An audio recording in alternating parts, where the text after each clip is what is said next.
નમસ્કાર દર્શક મિત્રો, રેમી ન્યૂઝના ડિજિટલ પ્લેટફોર્મમાં આપનું સ્વાગત છે. જોઈએ આજના મુખ્ય સમાચાર.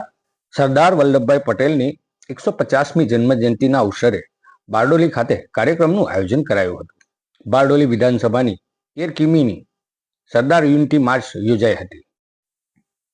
સુરત જિલ્લાના બારડોલી વિધાનસભામાં યુનિટી માર્ચ કાર્યક્રમનું આયોજન કરવામાં આવ્યું હતું. સરદાર પટેલની કર્મભૂમિ ગણાતા બારડોલીમાં કાર્યક્રમ યોજવામાં આવ્યો હતો. બારડોલી વિધાનસભાની સરદાર 150મી યુનિટી માર્ચ પદયાત્રાનું બારડોલીના અકોટી ગામથી પ્રસ્થાન કરવામાં આવ્યું હતું. કારણ પણ એ જ કે આજ અકોટી ગામથી ભીખીબેને સત્યાગ્રહ લડત વખતે વલ્લભભાઈને સરદારનું બિરુદ આપ્યું હતું, જેથી અકોટી ગામથી પદયાત્રાનું ધારાસભ્ય ઈશ્વર પરમારે પ્રસ્થાન કરાવ્યું હતું. આજરોજ ઐતિહાસિક તાલુકો એવા બારડોલીના અકોટી ગામ ખાતે સ્વર્ગસ્થ ભીખીબેન પટેલ કે જેઓએ 1928ના બારડોલી સત્યાગ્રહના સમયે વલ્લભભાઈ પટેલને તમે તો અમારા સરદાર છો કહીને એમને સંબોધ્યા હતા. ત્યારથી જ વલ્લભભાઈ પટેલને સમગ્ર વિશ્વ સરદારના હુલામણા નામથી ઓળખતા થયા.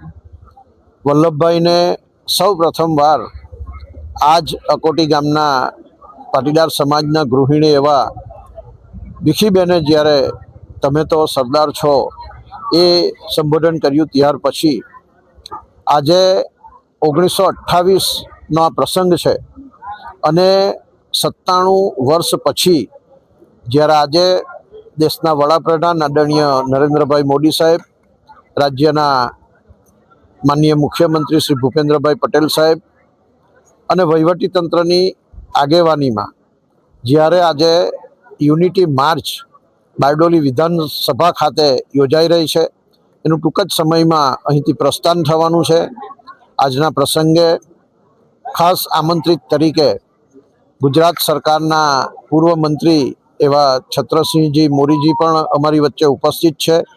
બારડોલીના પ્રાંત અધિકારી શ્રી જીજ્ઞાબેન પરમાર, સુરત જિલ્લા પંચાયતના પ્રમુખ એવા ભાવિનીબેન પટેલ, પૂર્વ પ્રમુખ ભાવેશભાઈ પટેલ, અમારા સંગઠનના સૌ હોદ્દેદારશ્રીઓ, તાલુકા પંચાયતના પ્રમુખ જમનાબેન, નગરપાલિકાના પ્રમુખ ધર્મેશભાઈ, સૌ સામાજિક અગ્રણીઓ, એમની ઉપસ્થિતિમાં આજે અકોટી એટલે કે ભીખીબેનના નિવાસસ્થાનથી લઈને બારડોલી ખાતે આવેલ સરદાર સાહેબનો સ્વરાજ આશ્રમ એટલે કે 13 કિલોમીટર લાંબી આ એકતા યાત્રા અહીંથી ટૂંક જ સમયમાં પ્રારંભ થવાનો છે અને ખૂબ મોટી સંખ્યામાં આજે સૌ સરદાર પ્રેમીઓ બારડોલી પ્રદેશના અને બારડોલી વિધાનસભા મત વિસ્તારમાંથી ઉપસ્થિત થયા છે. ત્યારે આજના પ્રસંગે આ યુનિટી માર્ચ એકતા યાત્રામાં પધારનાર સૌ સરદાર પ્રેમી ભાઈ બહેનોનું હું હાર્દિક સ્વાગત પણ કરું છું અને સાથે સાથે એઓ સૌને અભિનંદન પણ પાઠવું છું કે એઓ અમારી સાથે